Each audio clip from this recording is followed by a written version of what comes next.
안녕하십니까, 정인태입니다.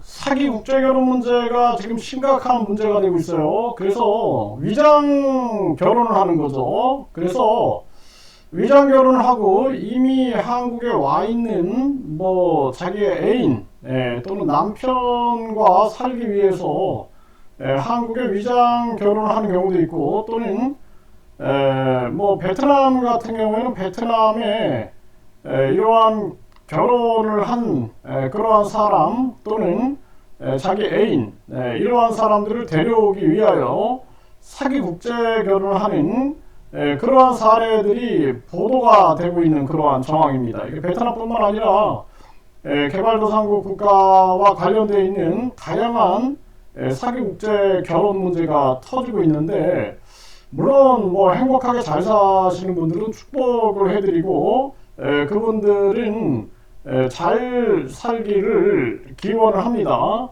일부 이 사기 국제결혼 문제, 이 문제가 얼마나 심각한 문제인가 생각을 안 할 수가 없어요. 약혼자 비자가 대안으로 지금 나오고 있는데, 약혼자 비자. 그래서 호주라든지 미국에 보면 약혼자 비자가 있어요. 호주 같은 경우에는 약혼자 비자로 들어오면 한 9개월 정도 체류하게 된다라는 거죠.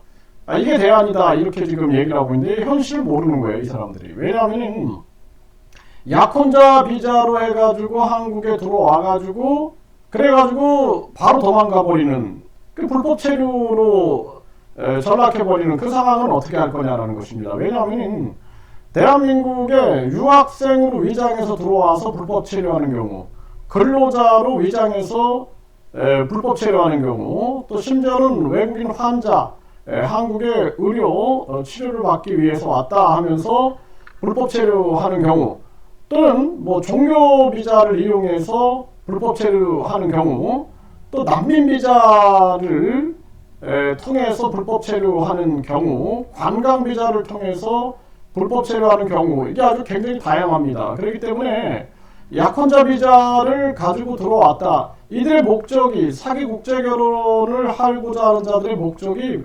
비자인데, 약혼자 비자를 발행해가지고 약혼자 비자를 가지고 들어왔다, 그러면은 이거는 이들에게는 고양이한테 생선을 맡기는 격이 되는 거죠. 그래서 이 정책 위반자라든지 소위 전문가라는 사람들이 실제를 모르게 되면 이런 어처구니없는 정책을 제안을 해가지고 결국에 나라가 망하는 격으로 가게 됩니다. 심각한 문제죠. 저출산 이 고령화 문제도 심각한데, 지금 외국인 이 불법 체류 문제, 또 특히나 저출산 상황에서 사기 국제 결혼 문제는 이거는 많은 사람들, 그 가족하고 그 당사자뿐만 아니라 국가적으로 이거 큰 상처가 될 수밖에 없는 그러한 문제다라는 거예요. 네, 이 중앙일보 보면은 한국 오는데 1,100만원, 베트남 청년 불법 체류 검은 유혹.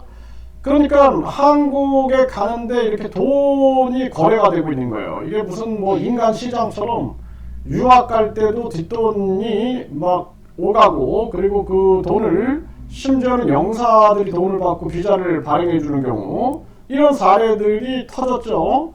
그래서 근로자 또는 의료, 관광 이럴 때도 보면은 자격이 안 되는 자들이 돈을 가지고 서류를 위조해 가지고 비자를 받고 들어오는데, 이렇게 검은 돈이 전개가 되는 거예요. 이 결혼도 마찬가지인 겁니다. 그렇기 때문에 이런 실제적인 현상과 문제에 대해서 모르고 우리가 정책을 사용한다는 것은 굉장히 위험할 수 있고, 한국 거주 베트남인 35%가 불법 체류다라는 거예요. 약혼자 비자 해가지고 한국 남성들이 약혼자 비자로 초청을 해줬다, 이 이탈해 버린다라는 거예요. 또 심지어는 이미 한국에서 국적을 받은 그런 결혼 이주 여성이 오빠라든지 언니 또는 친척들 초청을 했는데 한국에 와서 이탈해 버리는 사례들.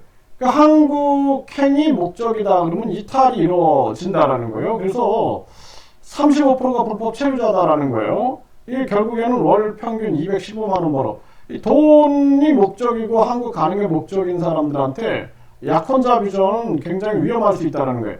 전체 유학생의 18%가 불법체류 유학생이다라는 거예요.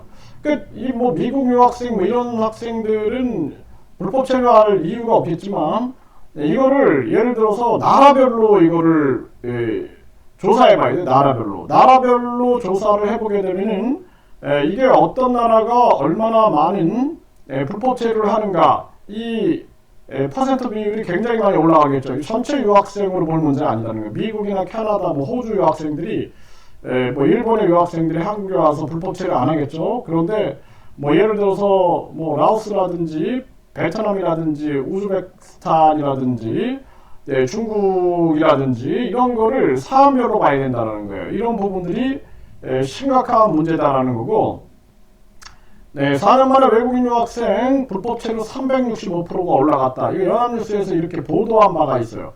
그러니까 이렇게 결국에는 불법 체류로 이어지고 있는 이러한 현실들을 우리가 부인할 수 없는 거고, 국제결혼 피해 남성 속출하는데 이 국제결혼 피해자들이 계속 늘어나고 있는 이러한 정황들, 그래서 이 약혼자 비자, 그래서 미국의 약혼자 비자를 해결책으로 제안을 하는데 이거는 제가 봤을 때는 위험한 정책이다 이렇게 말씀을 드리고, 결혼 생활을 한 후 90일 이내에 혼인 신고를 해야 되기 때문에 위장 결혼 문제를 방지할 수 있다. 그 전에 도망가죠. 이미 사기 국제 결혼을 하는 자들의 목적은 한국에 가는 건데 한국에 오면은 완전히 그들의 연결망이 다 구성되어 있다라는 겁니다.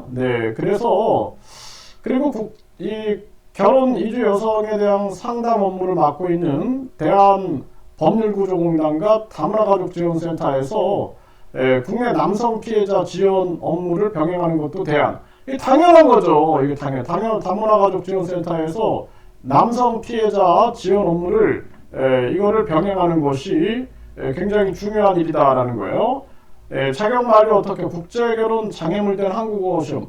이 한국어 시험은 더 강화시켜야 돼요. 왜냐면은 이 언어가 통하지 않으면은 어떻게 결혼 생활이 이어지겠습니까? 그래서 한국 남성이 예를 들어서 베트남 여성과 결혼한다 그러면 한국 남성도 베트남어를 공부해야 되고 베트남 여성도 한국어를 공부해야 됩니다. 이거. 그래서 충분히 서로 의사소통이 돼야 돼요. 그리고 이 국제결혼 자체가 저는 그렇게 항상 말씀을 드려요. 어떤 분들이 상담을 하시면은 1년 사귀고 나서 결혼을 요즘에는 페이스북이라든지 SNS가 발달이 됐기 때문에 서로 언어를 공부하면서 1년 동안 오가면서 서로 계속 사귀면서 집안도 방문하면서 신뢰가 생겼을 때 그때 결혼해라. 국제결혼이 나쁜 게 아니라 속전속결로 결혼하는 이런 문제들, 아주 그냥 단기 석성으로 그냥 결혼해서 뭐 6.5일밖에 안 걸린다, 일주일도 안 걸리는 그러한 석성 결혼이 문제가 되는 거거든요. 그렇기 때문에 결혼을 요즘에는 SNS가 발달이 됐기 때문에 뭐 누구한테 소개를 받는다든지 했을 경우에는 서로 교제 시간 없이 결혼한다는 거. 한국인들끼리도 교제 없이 결혼합니까? 뭐 한 일주일 만에 결혼해? 그런 거 없잖아요. 그러니까 이 매매혼은 안 된다. 매매혼은 안 되고 충분히 사귀고 나서 결혼을 해야 한다.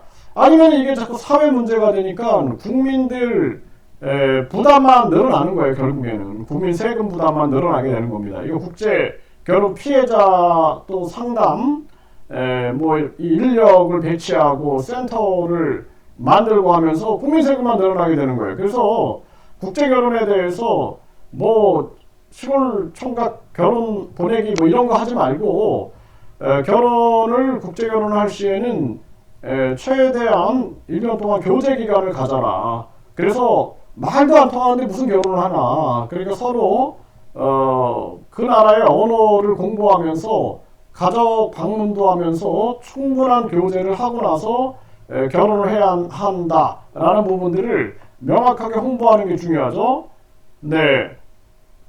그래서 이 결혼 진정성 의심 이런 문제들이 계속 터지고 있는데 결국에는 이 지금 이 호주 같은 경우에도 약혼자 비자를 하고 있다. 그리고 약혼자 비자는 9개월 동안 미국이나 호주가 이렇게 하고 있는데 이거는 환상이다. 저는 그렇게 보고 있습니다. 이거 대안이 될 수가 없어요.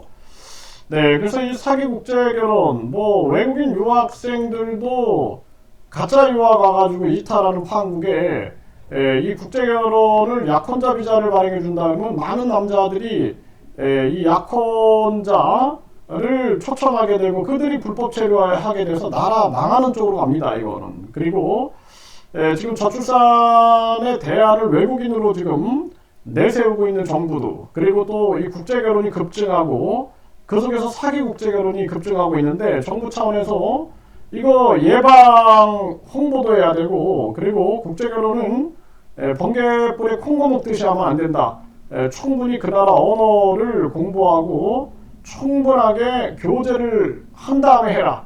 그것이 중요합니다. 그래서 제가 아는 분도 제가 이런 상담을 해줬는데 1년 동안 계속 그 베트남에 방문을 해가지고 그 집도 방문하고 교제를 하는 거예요. 교제를. 근데 교제를 함에도 불구하고 항상 얘기하는 게 뭐 핸드폰 사달라, 오토바이 사달라, 뭐 차 사달라, 이런 요구가 많다라는 거예요. 그래가지고 뭐 금반지를 거의 100만 원 돈 되는 반지를 사다 줬음에도 불구하고 또 무슨 핸드폰에 오토바이에 또 비행기 표에 다른 나라 이제 왔다 갔다 하는 그런 얘기들을 많이 합니다. 그래서 그렇게 되면은 사실상의 이 교제가 위험한 거죠. 위험할 수 있는 거죠. 그건 로맨스 스캠. 그러니까 결국에는 감정을 이용한 사기가 될 수 있는 거죠. 이 감정을 이용한 사기. 그래서 위험할 수 있다라는 거예요. 그래서 이 지금 사기 국제 결혼 같은 경우에는 약혼자 비자 뭐 이런 거 해가지고 비자 장사를 해야 되는 거죠 또. 그래서 영사들이 비자 장사하고 또 한국의 법무부 직원들이 비자 장사하는 거, 또 행정사들이 법무부 출신 또 이 외교부 출신 행정사들이 정관 현관 유착 비리해가지고 비자 장사하게 되면 이 나라 망하는 길로 가는 겁니다.